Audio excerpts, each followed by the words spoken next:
অষ্টমঙ্গলাতে গিয়ে সকলের সামনে সমদপ্তাকে নিজের জায়গা বুঝিয়ে দিল তমসা। হ্যাঁ বন্ধুরা, সম্পূর্ণটা জানতে ভিডিওটা প্রথম থেকে শেষ পর্যন্ত দেখতে থাকুন। ধারাবাহিকের শুরুতে দেখা যাচ্ছে যে তমসা তো সমদপ্তাকে বলছে চিন্টু নস্করের মতন একজন ক্রিমিনাল, একজন খারাপ মানুষও কিন্তু হসপিটালে চাকরি পেয়ে গিয়েছিল, আর সেই লোকটা যখন খুন হলো তখন তারা কিন্তু খুব চিন্তিত। আর একজন সৎ ডাক্তারের খুন হলো, কিন্তু সেই নিয়ে বাড়িতে এক ফোঁটাও কারোর চোখের জলও পড়লো না, একবারের জন্য কপালে একটু ভাঁজও পর্যন্ত পড়লো না। কানাই বাজিয়ে লোক ডেকে সমস্ত কিছু বিয়ের সেলিব্রেশন চলছে। ধর্মে সইবে না কোনোদিনও, আর কর্মেও সইবে না, এই বলেই তো তমসা রাগমাগ দেখিয়ে ওখান থেকে চলে যায়। অঞ্জলি তো এবার সকলকে বলছে যে খুব খারাপ হলো। সমদপ্তা তখন বলছে যে তুমি একদম চুপ করো, ওই মেয়েটা যা করছে সেটাকে বলে শেয়ালে শেয়ালে কোলাকুলি। সমদপ্তা তো এবার আলক্ষ্যের মাকে বলছে যে আমি তোমাকে বলছি দিদি, ওই মেয়েটা এই বাড়িতে কোনো উদ্দেশ্য নিয়ে এসেছে। আলক্ষ্যের মা তো এবার কিছু বোঝাতে যাবে, সমদপ্তা তো কিছুতেই বুঝছে না। বলছে যে আমার মনে হচ্ছে ওই মেয়েটা নয়তো কোনো মিশনে এসেছে। তো এবার সমদপ্তা তো তিলোত্তমার ঠাম্মিকে ফোন করেছে।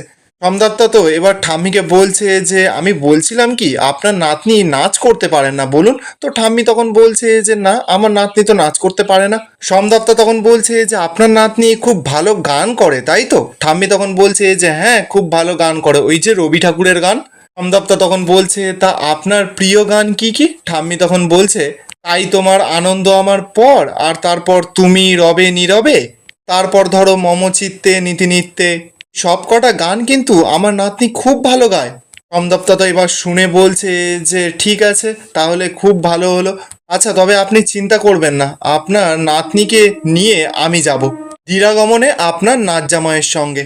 ঠাম্মি তো এবার অবাক, বলছে ওমা সে কি, খুশাশুড়ি আবার দিরাগমনে আসে নাকি।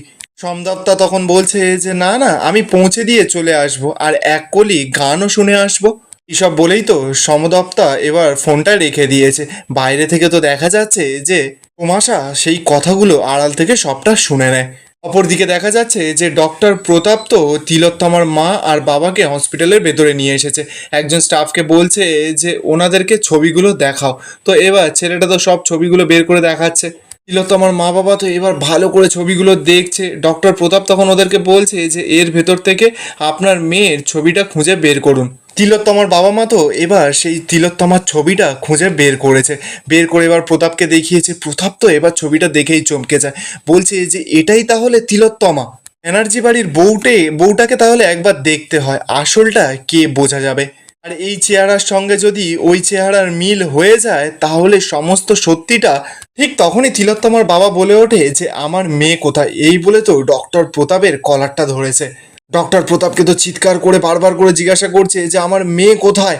ডক্টর প্রতাপ তো সঙ্গে সঙ্গে তিলোত্তমার বাবাকে ঠেলে দেয়। এবার তো সকলে মিলে তিলোত্তমার বাবাকে আটকাচ্ছে। ডক্টর প্রতাপ তো এবার বেরিয়ে পড়ে। এবার ডক্টর প্রতাপ যেই লোকটাকে টাকা আর সমস্ত শাড়িটা রাখতে দিয়েছিল, সেই লোকটা এবার এসেছে, চাবিটা দিয়ে বলছে যে স্যার আমি সমস্ত কিছু লকারে রেখে দিয়েছি, টাকাটা। ডক্টর প্রতাপ তো এবার চাবিটা নিয়ে ওই অর্ণব বলে ছেলেটাকে বলছে যে একটা কথা কিন্তু পুরো কনফার্ম হয়ে গেছে। অর্ণব তখন বলছে যে কি স্যার। ডক্টর প্রতাপ তখন বলছে যে যেই মেয়েটার ছবি দেখিয়েছে সেই কিন্তু আসলে তিলোত্তমা। অর্ণব তখন বলছে যে তাই নাকি স্যার, আমি তাহলে দেখবো। ডক্টর প্রতাপ তখন বলছে যে হ্যাঁ, গিয়ে একবার দেখো। অর্ণব তো এবার চলে গেছে, গিয়ে কেবিনের ভেতরে ঢুকে সেই যে তিলোত্তমার বাবা মার থেকে ছবিটা নিয়ে বলছে যে দেখি ছবিটা। এবার ছবিটা দেখেই বলছে যে হ্যাঁ, এই তো তিলোত্তমা, ডক্টর তিলোত্তমা মুখার্জি। তিলোত্তমার বাবা তো এবার অর্ণবকে বলছে যে ছবিতে একদম হাত দেবেন না, এই বলেই তো ছবিটা কেড়ে নিয়ে বলছে যে না না, একদম আমার এই মেয়ের ছবিতে হাত দেবেন না।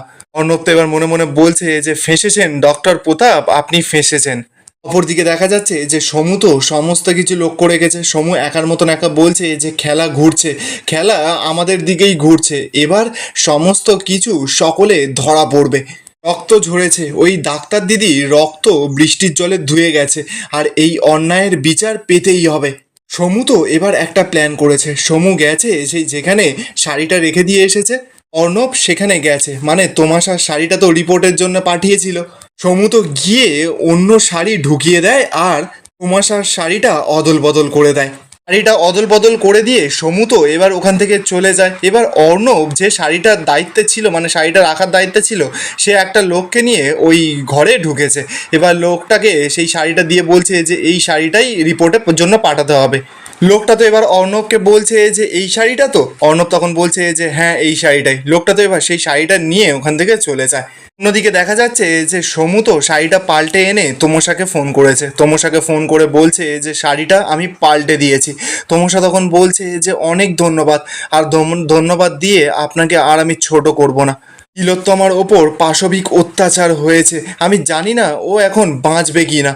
আপ্রাণ চেষ্টা করছি, তিলোত্তমার সঙ্গে লড়ছি, তিলোত্তমার শ্বশুরবাড়ির লোকদের সঙ্গে লড়ছি, সমাজের প্রতাপ সেনের মতন লোকদের সঙ্গে লড়ছি, তারপর আরও কত কেউ। তবে বিশ্বাস করো, চিন্টুকে দিয়ে আমি প্রথম কাউন্টডাউন শুরু করেছি, তবে প্রতাপ সেনে গিয়ে শেষ হবে।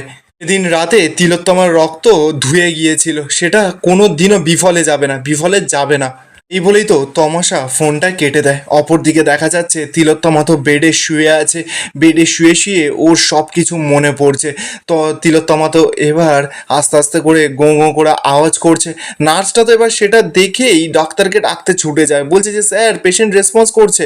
ডাক্তারবাবু তো এবার ছুটতে ছুটতে চলে এসেছে, এসেই তোর তিলোত্তমাকে দেখে বলছে যে না না, দেখে মনে হচ্ছে যে মেয়েটাকে বাঁচানো যাবে না, অনেকটা রেয়ার কেস, অনেক উঁচু থেকে পড়েছে, ওরকমভাবে মার খেয়েছে, তারপর ওরকম একটা অত্যাচার। সমস্ত মানুষ এখন পশু হয়ে গেছে, পশু হয়ে গেছে যত সব। এখন এতদিন যে ও বেঁচে আছে সেটাই আমাদের কাছে অনেক। আর তবে যদিও বা এখান থেকে বেঁচে যায়, ও নিজেকে বাঁচাতে চাইবে না, ও নিজেকে মেরে ফেলতে চাইবে। ক্ষমা করো আমাকে তিলোত্তমা, তুমি ক্ষমা করো। চরণ তো এবার সেখানে চলে এসেছে, চরণ এসেই বলছে যে ও বাঁচবে। ডাক্তার, ও বাঁচবে, ওকে বাঁচতেই হবে, কারণ ওর বাঁচাটাই হচ্ছে একমাত্র প্রতিবাদ, ওর বাঁচাটাই হচ্ছে ঘুরে দাঁড়ানো। ও বাঁচলে আরো হাজার হাজার মেয়ে বাঁচবে। বেঁচে এটাই প্রমাণ করতে হবে যে ও মরেনি, ও পশুদের ওই রকম তোয়াক্কা করেনি, তাই বলছি ও বাঁচবে, ও বাঁচবে, বেঁচে ও দেখিয়ে দেবে, এটাই ওর প্রতিবাদ। এইভাবে তিলোত্তমাদের মেরে ফেলা যায় না।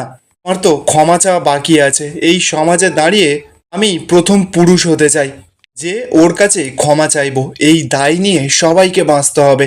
ওর দিকে দেখা যাচ্ছে যে আবির একটা 2.5 কোটি টাকার ব্যাগ নিয়ে ওর মায়ের হাতে দিচ্ছে, দিয়ে বলছে যে মা, এতে 2.5 কোটি টাকা আছে, এটাকে সাবধানে রেখো।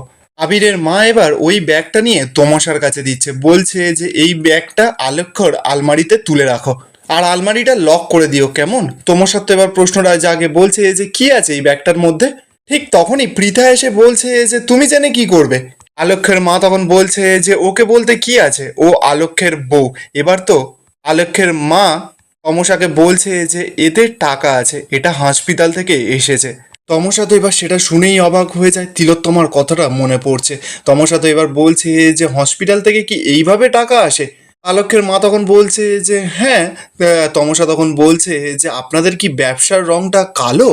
পিতা তখন বলছে যে এই কারণেই আমি বলেছিলাম যে ওকে এসব বলার কোনো দরকার নেই, আর তুমি এইসব ব্যবসা নিয়ে না একদম মাথা ঘামিও না, তুমি বরঞ্চ বেশি আলেখ্যকে নিয়ে মাথা ঘামাও। আজকে তো আবার তোমাদের দিরাগমন আছে, বিকেলে বেরোতে হবে নিশ্চয়ই, তাই জন্য দিরাগমন থেকে ফিরে এসো, আমি ফুলসজ্জার জন্য হানিমুনের একটা সুন্দর ব্যবস্থা করব। তমসা তো এবার সরাসরি আলেখ্যের মাকে বলছে যে কত টাকা আছে এতে। পিতা তো তমসাকে কিছু বলতে যাবে, তমসা তো সঙ্গে সঙ্গে বলছে যে কত টাকা আছে আমি জিজ্ঞাসা করলাম তো। আলেখ্যের মা তো সৎ, তাই বলছে যে তুমি আলেখ্যের বউ, তোমার থেকে লুকানোর কি আছে, এতে 2.5 কোটি টাকা আছে, ধরো এই ব্যাগটা। তমসা তখন বলছে যে পুরোপুরি ক্যাশ? আলেখ্যের মা তখন বলছে যে হুম। তমসা তখন বলছে যে তার মানে পুরোপুরি কালো টাকা। আর এখানেই আজকের এপিসোডটা শেষ হয়ে যায়। আপনাদের কি মনে হচ্ছে, সমস্ত নার্সিংহোমের রহস্য কি তমসা খুঁজে বের করতে পারবে? কমেন্টে আপনাদের মতামত অবশ্যই জানাবেন, আর ভিডিওটা ভালো লেগে থাকলে চ্যানেলটা অবশ্যই করে সাবস্ক্রাইব করে যাবেন।